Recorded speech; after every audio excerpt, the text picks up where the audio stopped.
Hello, and welcome to the Ripple of History Book Club. We've just done another charity shop raid.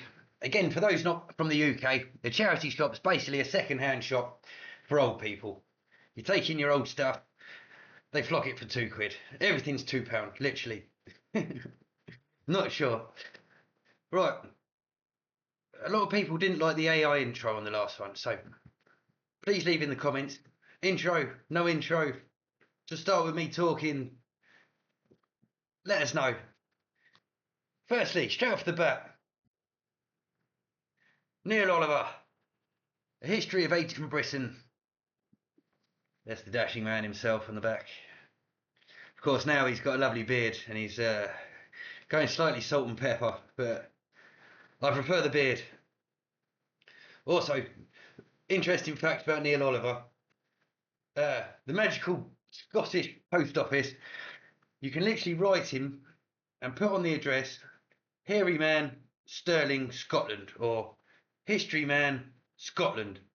Put your stamp on it and the post office know exactly who you're talking about. And he gets his fan mail every time without having to give his details out. So write him a letter. Hairy man. You don't have to put Neil Oliver. Just hairy bloke, Stirling, Scotland, something like that. He'll get it.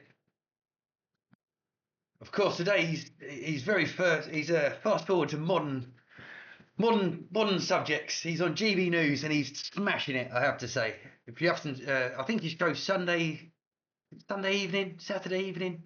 Check it out. Either way, he's very good.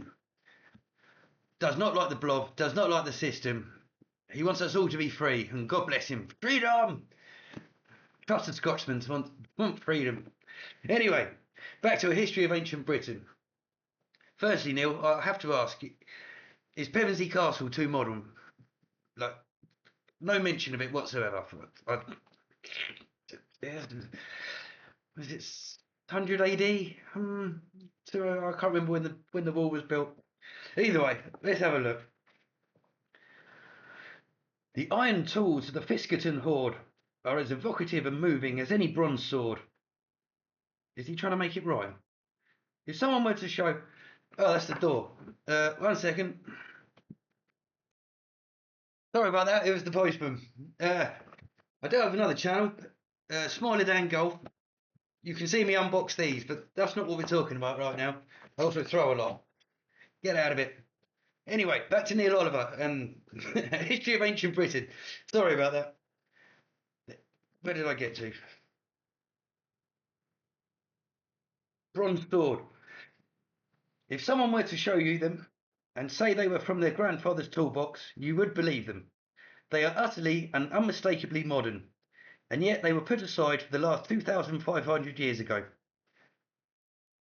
Does that make sense? Men and women have peopled our island for the best part of 1,000,000 years, but our ancient ancestors and their way of life have largely been a mystery to us. Who were the first Britons, and what sort of world did they occupy? Neil Oliver uses archaeological artefacts, geography, and psychology to weave colour and humanity into the history of the ancient Britons. Focusing on some extraordinary finds of recent years, he turns a spotlight onto the first people to occupy these islands and their battle for survival. It's a surprisingly intimate story, bringing to life those warriors, chieftains, and farmers who called Britain home thousands of years before us. Just not those in Pevensey Castle. This is the real story of Britain and her people. I don't know why I keep banging on about Pevensey Castle. Come on, Neil. Work with me here. Tout pound, my friend. Can't go wrong. Next, what have we got? Checkmate in Berlin. The first battle of the Cold War. Giles Milton. Giles Milton is the author of one of my favourite books. I shall be doing a special on the SOE. What have we got? Berlin's fate was sealed at the 1945 Yalta Conference. The city was to be carved up between the victorious powers, British, American, French and Soviet, with 4 all-powerful combatants ruling over their sectors. On paper it seemed a pragmatic solution. In reality it marked the start of a ferocious battle of wits. As relations between East and West broke down, these rival commandants fought a desperate battle for control. In doing so, they fired the starting gun for the Cold War. From America's explosive Frank Howlin' Mad Howley, a sharp-tongued colonel with a loathing for Russians, to his nemesis, Russia's charmingly deceptive General Alexander Kotichov. Kotichov or Kotikov? Checkmate in Berlin tells the exhilarating tale of kidnap, skullduggery, sabotage, murder, and the greatest aerial operation in history. This is the epic story of the first battle of the Cold War and how it shaped the modern world. Now, I know a lot about aerial operations. What is this greatest aerial operation in history? I don't know. Classic, all the pictures in there. We love a picture. Bit of a Georgy Zhukov and Patton. Of course, Patton said some very choice things about the Russians and how they fought the wrong side. But that's for another story. What have we got? £2. Everything's £2.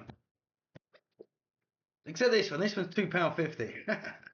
They got to make that extra money somewhere. Finally, Des Turner, The Secrets of Station 14. Brigand's House, SOE's Forgery and Polish Elite Agent Training Station.